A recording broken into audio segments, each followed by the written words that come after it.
Once clear of the bay, Cole swam even harder. Misty rain roughed the water as waves washed over his head.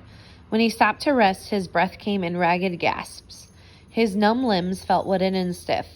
Moving awkwardly as if disconnected from his body, Cole turned to look back. At first, his mind rejected what he saw. He was still at the mouth of the bay. He shook his head to clear the illusion, but it was no illusion. There was the same spot he had been at 1,000 strokes earlier. But how could it be? The wind and waves hadn't been that strong, yet even as he struggled to tread water with his numb limbs, he found himself drifting back toward the shoreline. In that instant, Cole realized his mistake. His anger had so clouded his thinking. He hadn't considered the incoming tide. With every stroke forward, a giant invisible hand pushed him 2 strokes backward into the bay, returning him toward the shore.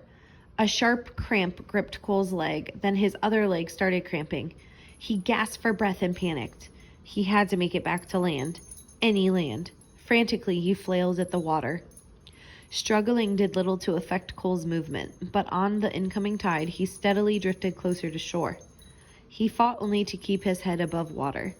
When the rocky bottom bumped against his feet, he kept thrashing his lifeless limbs. Again and again his feet struck the rocky bottom, and pain shot up his legs. Finally, he quit fighting and let the waves push his body into shallow water. A wave broke over his head, and he came up, gagging and spitting salt water. He tried to lift himself, but his arms collapsed. Finally, using only his elbows, he squirmed and crawled his way over the slippery rocks and up onto the grassy ground above the tide line. There he lay, spent and shivering, his body bruised, his cold skull throbbing in rhythm with his heartbeat. Cole had lost all track of time and struggled to think. All he could conjure up were fleeting notions. He couldn't stand up. He needed warmth. It was almost dark. He felt pain. One thought repeated. He needed warmth. He knew there was no warmth, and yet he remembered flames. Where were their flames? He had to find them. Cole tried to stand up, but his legs collapsed under him. Imagining a fire, he dragged his way forward again on his belly. His legs pulled behind him like worthless anchors. It was hard in the gathering darkness to make out shapes. The waves, the shoreline, the trees, the bay, all existed like parts of a puzzle. Cole rested again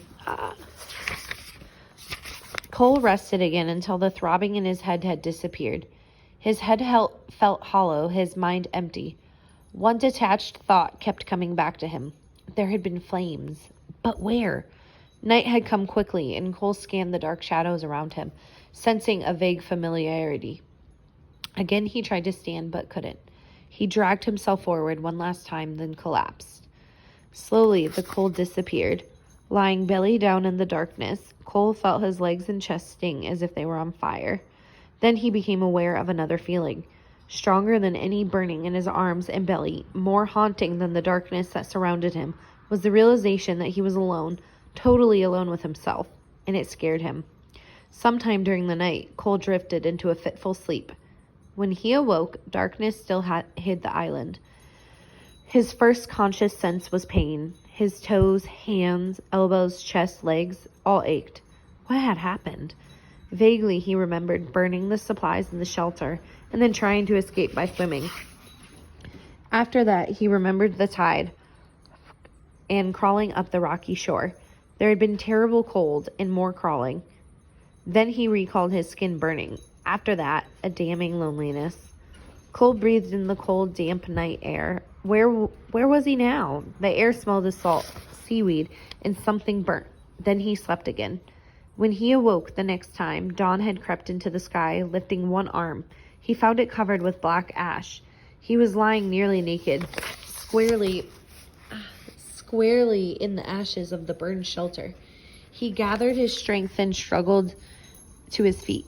The world seemed to tilt and spin. In the dawn light, billowy clouds mounted against the far horizon, like a snowdrift. The warm ash stuck to the raw scrapes on Cole's chest and legs. Blood crusted his elbows and knees, and his dry mouth kept him from swallowing. Every joint in his body ached. As he wavered on his weakened legs, Cole became aware of a presence. Not movement, only a lurking presence. Grimacing, he searched the trees and shore. At first, nothing appeared different or out of place.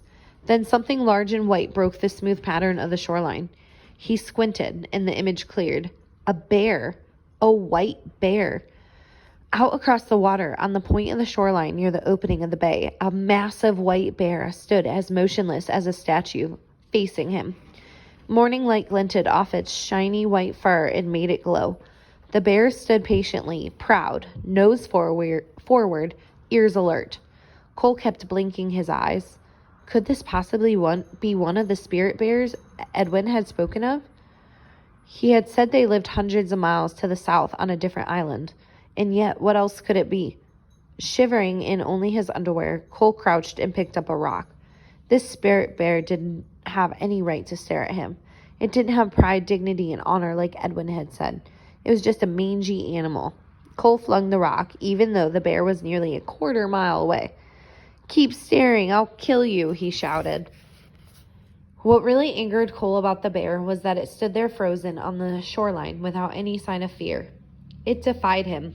He looked around for some kind of weapon. In the ashes, he spotted the charred blade of a hunting knife from one of the boxes. He picked it up and turned back toward the spirit bear.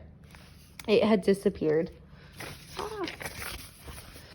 Cole searched the trees, but the bear was gone. Puzzled, he tossed the knife back on the ground. "I ever see you again, you're dead," he vowed. "I'll teach you to be afraid of me." As he turned back toward the ashes, another bright object caught his attention. Not 10 feet away lay the colorful red and blue blanket Garvey had given him. What had he called it? A towel? It rested near some tall grass, completely untouched by the flames. Cole picked it up and examined it with his sore fingers. Had he missed when he threw the towel into the flames? Shrugging, he wrapped the blanket around his shoulders. He hobbled on his bruised feet down to where he had left his shoes and clothes. Cole felt no regret for having burned the supplies in the shelter, nor did he regret hurting Peter. This was all somebody else's fault. If it weren't for his parents, Peter in the stupid healing circle, he wouldn't even be here. Somebody would pay for what was happening. He would get revenge, especially against those who had wanted him in jail. People like Peter's lady lawyer. He hated her. Cole remembered the first time he had seen her hold the feather in the circle. She waved it like a wand and pointed it directly at him. "That boy is dangerous," she said. "Next time he might kill someone. This circle justice has its place, but I oppose any plan that does not isolate Cole Matthews." Cole didn't like someone accusing him. He had hated sitting in a room across from the slimeball creep he had used as a punching bag. And he hated being around his parents and the high-priced lawyer they had hired for him. The room felt stuffy, and he dug at the woven fabric on his chair with his fingernail. Circle justice stunk. Each word spoken in the circle was like kindling, added to his smoldering anger. "Cole must go to jail and get anger counseling," somebody said. "He's proved he can't be trusted." "Cole is a risk to our children and to our community." Another person in the circle said, "We can't risk his release." It was the next voice that made Cole explode. His father held the feather, toying with it in his finger. "We've always wanted the best for Cole," he said. "His mother and I have devoted our lives to him, but he—" "That's bull!" Cole shouted suddenly, although he wasn't holding the feather. "You drink until you can't stand up and you're gone all the time. A devoted parent doesn't whip his kid until his shirt can't hide all the bruises."